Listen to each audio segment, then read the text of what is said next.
ইতিমধ্যেই বলেছে এই যে সন্দীপ ঘোষ, তাকে তো বলতে গেলে পুরস্কৃত করা হয়েছে। তিনি পদত্যাগ করলেন, আবার পুনর্বাসন, ন্যাশনাল মেডিকেল কলেজে আবার প্রিন্সিপাল।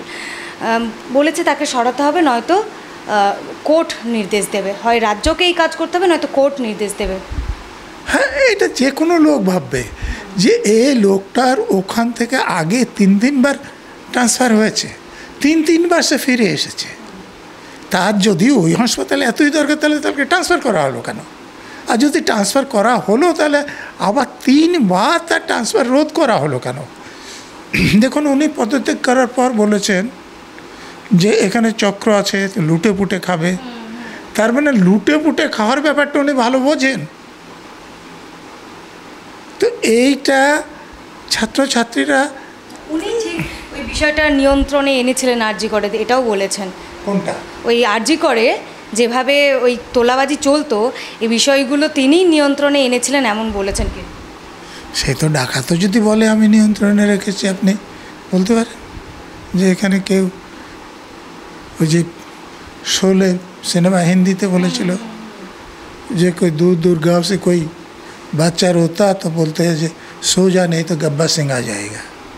তো এরকম যে কেউ বলতে পারে, সেটা সত্যিই না মিথ্যে, সেটা তো ভেরিফাই করার দরকার আছে। আর আপনি চলে যান, আপনি পিজিতে যান, মেডিকেল কলেজে যান, আপনার গাড়ি রাখার জন্য ওখানে কেউ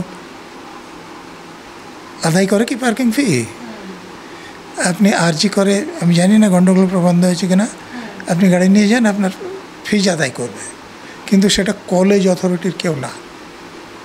তো ওটা প্রিন্সিপালের যোগসাজশ ছাড়া কারোর পক্ষে এরকম করে টাকা তোলা সম্ভব? এই যে কলকাতা পুলিশের যাকে অ্যারেস্ট করা হয়েছে, সে পুলিশের লোক না। পুলিশের লোক হলেও কলকাতাতে বাড়ি থাকলে ঘর বা ব্যারাক পাওয়ার কথা নাই, তার কলকাতাতে বাড়ি, তাকে পুলিশ ব্যারাকে থাকতে দেওয়া হয়েছে। পুলিশের একটা মোটরসাইকেল দেওয়া হয়েছে, তাকে প্রতিদিন তেল দেওয়া হচ্ছে। এটা কী করে সম্ভব? কী করে সম্ভব? মানে পুলিশের লোকেরা আইন ভুলে গিয়েছে, কাজ ভুলে গিয়েছে। আমি একটা উদাহরণ দিচ্ছি। এখন পুলিশ কমিশনার সাংবাদিকদের সঙ্গে কথা বলতে বলতে বলেছে যদি অন্য এজেন্সি তদন্ত করে তাহলে আপত্তি নাই। আপনাদের সাংবাদিকরা কেউ প্রশ্ন করলো না যে অন্য এজেন্সি তদন্ত করতে চাইলে আপনি আপত্তি করতে পারেন, এটা কোন আইনে আপনাকে ক্ষমতা দেওয়া হয়েছে? তা আপনি তো আপত্তি করার কোনো ক্ষমতা আপনার নাই, তাহলে আপনি কি করে বলেন যে আপত্তি নাই? মমতা ব্যানার্জি বলেছেন, ওনাকেও সেই কথা বলতে হবে। মানে ওনাকে দেখাতে হবে যে উনি শাসক দলের লোক, শাসক দলের হয়ে কাজ করছেন, পুলিশ হয়ে কাজ করছেন, এটা দেখানোর দরকার নাই।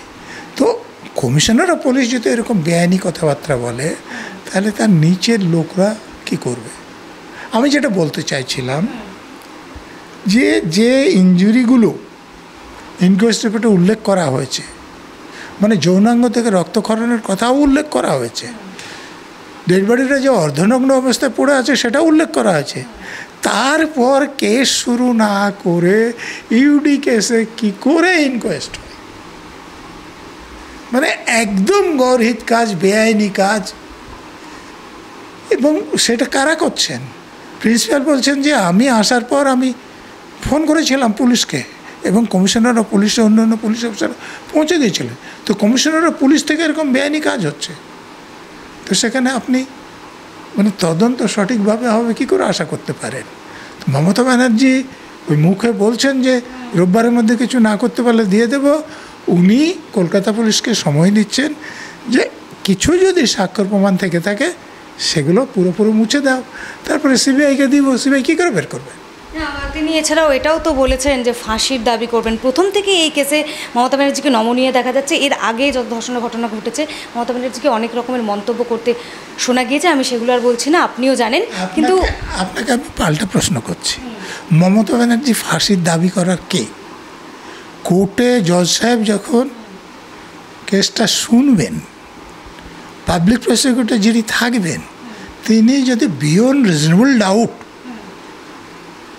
যাকে অ্যারেস্ট করা হয়েছে, কোর্টে হাজির করা হবে, তার অপরাধ প্রমাণ করতে পারেন, তখনই পাবলিক প্রসিকিউটর কোর্টের কাছে আবেদন করতে পারেন যে তাকে ফাঁসি দেওয়া হোক। মমতা ব্যানার্জি মুখ্যমন্ত্রী হলেও কোর্টে গিয়ে এটা দাবি করতে পারবেন না। তো উনি যেটা বলছেন সেগুলো লোককে বিভ্রান্ত করার জন্যে, ওগুলোর কোনো আইনগত অধিকার নাই।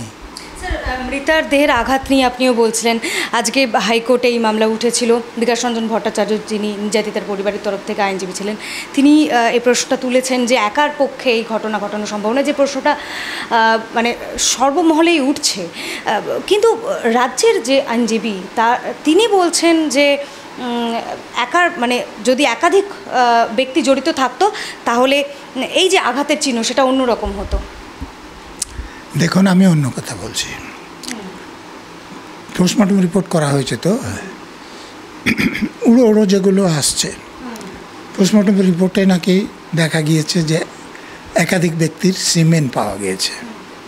এইটা সত্যি কিনা যদি জানা যায় তাহলে সেটা অনেক বেশি নিশ্চিত প্রমাণ হবে যে একাধিক লোকের যদি সিমেন্ট থাকে তাহলে একাধিক লোক তার সঙ্গে ইন্টারকোর্স করেছে, সেটা প্রমাণিত হয়। আঘাতের চিহ্ন এগুলো দেখে যেগুলো বলা হবে খানিকটা আন্দাজ করা যেতে পারে, কিন্তু এটা কনক্লুসিভ নয়। কনক্লুসিভ প্রমাণ হচ্ছে যদি যেটা শোনা যাচ্ছে সেটা সত্যি ঠিক হয়। পোস্টমর্টম রিপোর্টে যদি তারা ভ্যাজাইনাল সব সংগ্রহ করে থাকেন এবং সেটাকে অ্যানালিসিস করে দেখা যায়, সেটা করা হয়েছে কিনা আমি জানি না। একটা দিক স্পষ্ট, আপনারও এটাই মনে হয় যে পুলিশ আসলে যা তথ্য এখনও আছে সেটাও হয়তো লোপাটেরই চেষ্টা করছে। শুধু পুলিশ না, কলেজ কর্তৃপক্ষ পুলিশ উভয়ে একসঙ্গে মিলে কাজটা করছে। না হলে মিথ্যে খবর দেওয়া যে আপনার মেয়ে আত্মহত্যা করেছে, কী জন্য দরকার ছিল না। এই কেসটা ধামাচাপা দেওয়ার জন্যই এটা করা হয়েছে, এবং যারা এটা করেছে তাদের সাজা হওয়া উচিত। এই যে কলেজের কর্তৃপক্ষ, তাদের সাজা হওয়া উচিত, পুলিশের লোকদের সাজা হওয়া উচিত। উল্টে পুরস্কৃত হচ্ছে। এক কলেজে থেকে তো তিনি নিজেই পদত্যাগ করলেন, অন্য আরেক স্বনামধন্য মেডিকেল কলেজের অধ্যক্ষ। এটাই তো কথা, তিনি শুধু কলেজের প্রিন্সিপালের পদ থেকে পদত্যাগ করেননি, মানে সার্ভিস থেকেই পদত্যাগ করেছিলেন। অর্থাৎ উনি এ কাজেই আর থাকবেন না মেডিকেল এডুকেশনাল সার্ভিসে। তারপরে শাসক দলের লোকদের কী এমন দায় তাকে সন্তুষ্ট করার, এইটা কিন্তু তদন্ত সাপেক্ষ। মানে এখানে এমন কিছু আছে যে তিনি মুখ খুললে, যেমন ওগুলো বলছে যে লুটোপুটে খাবে বা এখানে চক্র আছে, এই রকম কিছু কথা উনি বলে ফেলতে পারেন বলেই তাকে খুশি রাখার চেষ্টা করা হচ্ছে বলে আমার ব্যক্তিগত ধারণা।